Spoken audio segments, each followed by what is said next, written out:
Gaurkoan CBA liburutegira gerturatu gara eta datozen minutuetan zehar Nuria Alzaga kultura ordezkariarekin hitz egingo dugu, hain zuzen ere pixka bat espazio honek izan duen bilakaera eta gaurko gai ez ere hitz egiteko. Beraz, lehenik eta behin Nuria, esan dezakegu CBA jada erreferentziazko espazio bat bihurtu dela hirian, ez?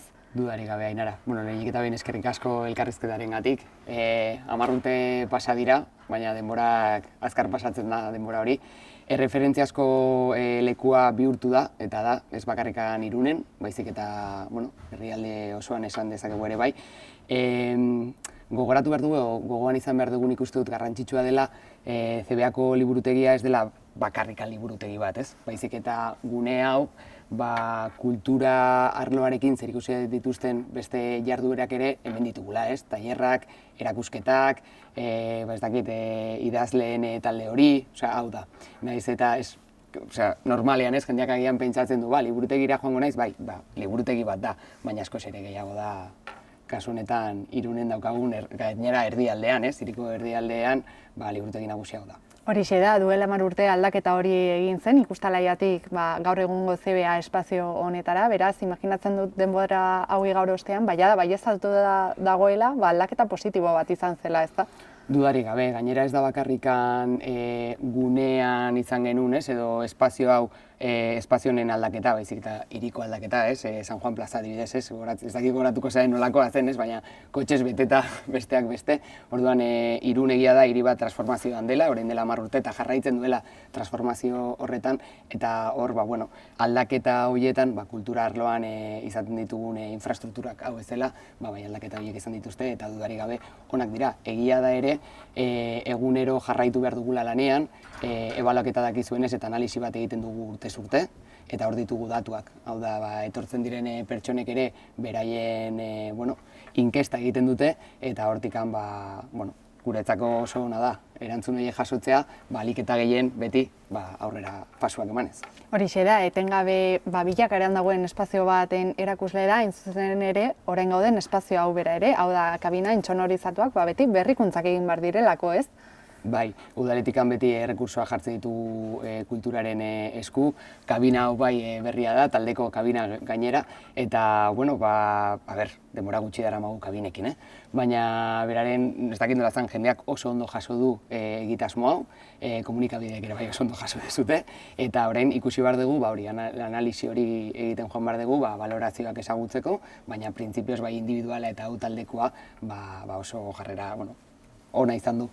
Horixe da, azken finean kulturari beharrezko espazioak eskaintzeko lan horretan zabiltzate, horren erakusle da ere, hemendik gutxira ikusi ahal izango dugun CBAren bigarren fase horren estreinaldia, ez? Azken finean instalakuntzak zabaltzeko eta zerbitzu hobe bat emateko aukera eskainiko duelako, ez da? Dudarik gabe, Ainara, gainera Next Generation funtsen hori esker ere, hirian inbertsu ugari egin dira, horregatik esaten dizunez, 10 urte hauetan Irun transformazioan egon dela, baina gainera transformazio horretan jarraitzen du, kultura arloan gainera zuzenean, museoan, termak Hirugurutzeta, eta orain nola ez CBAren ampliazio horrekin gogotsu gaudela gainera.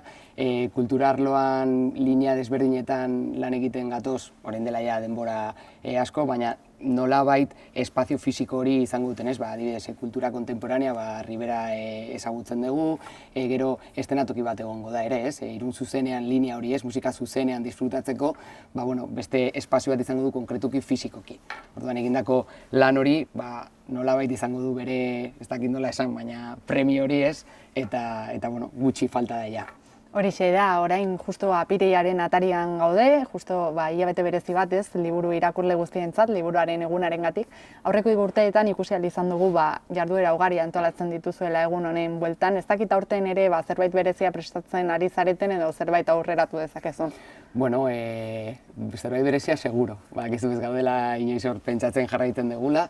Ohikoa den karpa hori jarriko dugu Zabaltza plazan, hori seguro. Eta gero inguruan egiten ditugun jarduerekin, oraindikan badaude batzuk itxi gabe, baina bueno, bereziak izango direnak eta espero duguna gainera ez bakarrikan kulturarekin zeo zer daukaten egitasmo horiek, ez dakit goratzen duzuten lehen urtean merkataritzarekin ere bai, bueno, eskaparateetan jarri genuen, eta bueno, lanketa horretan gaude, ez bakarrikan liburuak edo kulturarekiko bai, baina nolabait esan hirian eta irundarrekin dakan konexio hori lantzen jarraitu nahi dugu. Ohikoa izaten da, egun honen bueltan liburu gomendioren bat egitea, zuri ere gomendio hori eskatuko dizugu, ez dakit irakurlea zaren, baina ea ontatzerik duzun, zein den zuretzat irakurri duzun libururik onena eta zergatik. Bale. Egia esaten baldin badet, irakurlea naiz, baina egia da, azken denbora hontan, ez dakala denbora asko irakurtzeko plazer bezala, ez? Osa, nik ulertzen dut irakurketa beti, plazer bezala gure momentuan, ez? Nolabait, naiz eta ze liburu hartzen dezun. Esan dezaket, orain dela urte bat edo horrela, nola ez dakat denbora askorikan, irakurtzen dudan momentuan, plazerrez ere baita, baina beti saiatzen naiz helburu batekin izaten, osea, hau da, denbora hori nola baitez, aprobetxatzen.